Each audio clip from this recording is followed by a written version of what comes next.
નમસ્તે. અધ્યાય નિષ્પત્તિ 8.3.1 અંતર્ગત મારે ધોરણ 1 અને 2ના બાળકોને 99 સુધીની સંખ્યા 10ના જૂથની પેટર્ન તરીકે સમજે છે તેની સમજ આપવાની હતી. તે માટે અમે કાન સાફ કરવાની સળીઓ લીધી અને એક એક સળી મળીને 10ના જૂથ બનાવતા શીખ્યા. 10-10ના જૂથ બનાવવાની પ્રવૃત્તિમાં મેં બાલવાટિકાથી લઈને ધોરણ 2ના બાળકોને જોડ્યા. પછી FLNમાંથી અંક કાર્ડ લીધા અને આપેલા અંક કાર્ડ ઉપર લખેલી સંખ્યા મુજબ અમે જૂથ અને છૂટી સળીઓ મૂકવા માટે કહ્યું.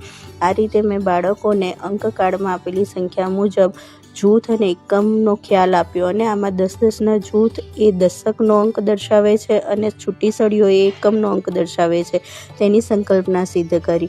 આ રીતે મેં 2 અંકની સંખ્યામાં એકમ કોને કહેવાય અને દશક કોને કહેવાય તેની સમજ આપી. ત્યારબાદ મારે ધોરણ 2ના બાળકોને સ્થાન કિંમત વિશેની સમજ આપવાની હતી. તે માટે પણ અમે એક અલગ ચાર્ટ બનાવ્યો હતો.